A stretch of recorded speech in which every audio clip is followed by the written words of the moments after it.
Django Reinhardt, à la base, pour moi, c'est Stéphane Grappelli et Django Reinhardt. C'est un musicien qui est mort jeune, 43 ans, c'est pas vieux. C'est un musicien qui était assez marginal,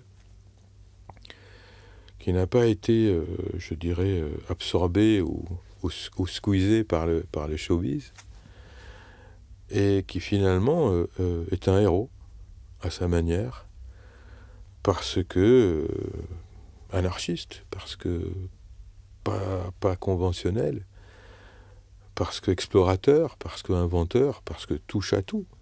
Il a touché à tout, Django, musicalement, enfin du moins à ma connaissance, que ce soit dans la chanson française, que ce soit dans le jazz, que ce soit la musique de danse, que ce soit plein de choses différentes, mais toujours à sa manière. Et ça, c'est une forme de liberté qui est très difficile à acquérir. Et je crois que c'est pour cette raison qu'il a frappé énormément de musiciens et de guitaristes en particulier. Enfin, je ne connais pas bien les peintures de Django Reinhardt, j'en ai vu quelques-unes.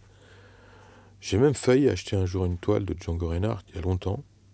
Et je ne sais pas pourquoi je ne l'ai pas acheté. J'aurais dû. C'était une toile qui était en vente aux puces dans les années 70. Et effectivement, il y a énormément de liberté. Bon, il s'inspire probablement de quelques maîtres, Gauguin peut-être, comme il a dû s'inspirer de quelques maîtres musiciens. Mais au fond, très vite, il passe à lui-même, quoi. Il passe à la vitesse, à sa propre vitesse à lui, quoi. Et je crois que, bon,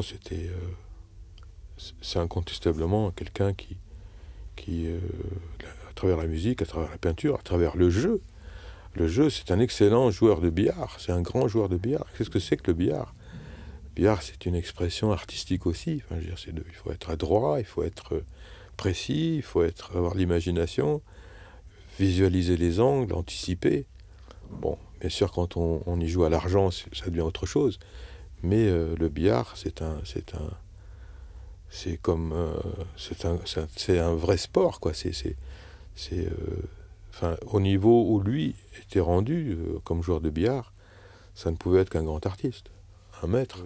Je crois que l'argent pour lui était fait pour être dépensé, c'est un flambeur. Enfin, tout ce qu'il gagnait, il le dépensait.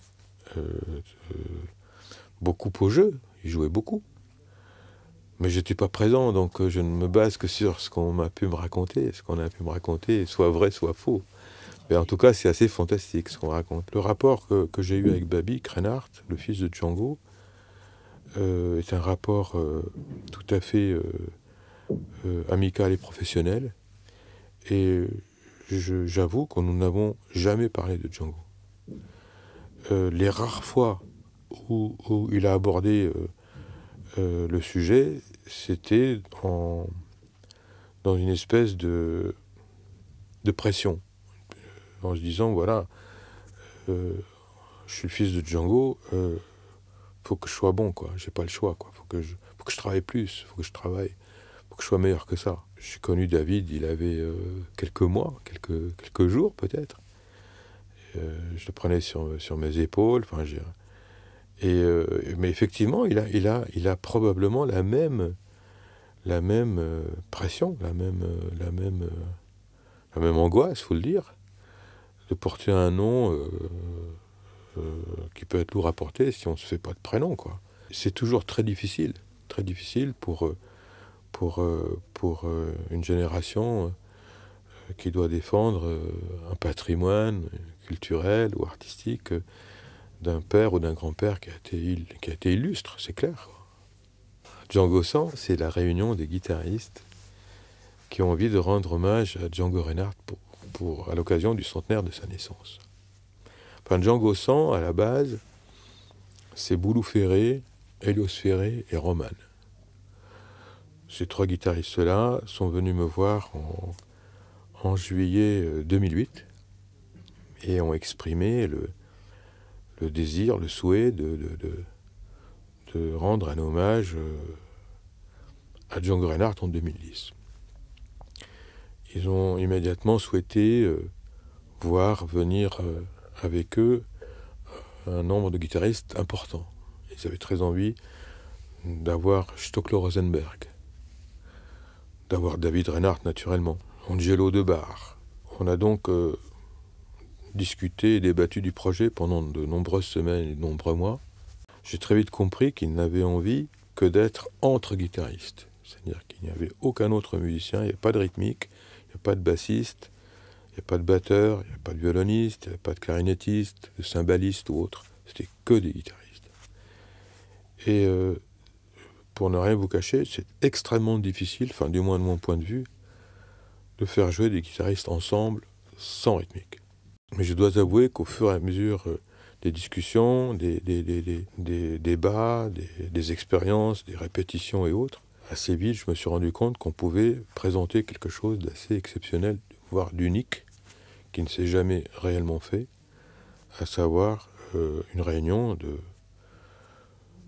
plusieurs guitaristes, voire dizaines, peut-être même centaines de guitaristes sur une scène, afin de rendre hommage à Django Reinhardt. L'idée que ce soit uniquement des guitaristes, finalement, me plaît assez, me plaît même beaucoup, dans la mesure où Django Reinhardt, au fond, c'est le guitariste des guitaristes. Et que les guitaristes lui rendent hommage, en n'incluant pas d'autres musiciens, c'est une manière de se l'approprier encore plus. Le symbole est très fort.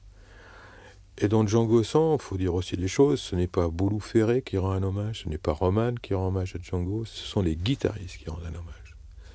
C'est pas personnalisé ou personnifié. Ça donne beaucoup plus de force au projet, c'est beaucoup plus festif, c'est beaucoup plus fédérateur aussi.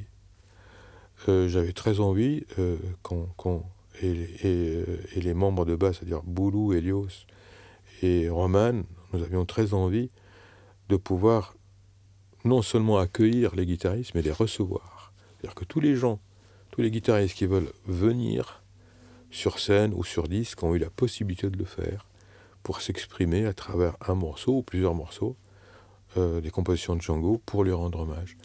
C'est un symbole fort.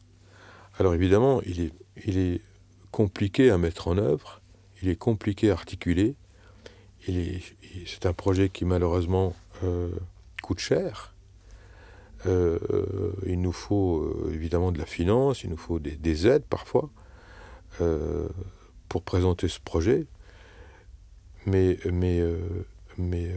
à partir du moment où on arrive à le mettre en place et à le présenter, c'est un excellent souvenir pour le public, c'est un excellent souvenir pour les musiciens. Et puis je pense que la musique qui est proposée est tout à fait de haute voltige, quoi. Je pense que si Django Reinhardt avait pu assister à ça, ça lui ferait bien plaisir, quoi.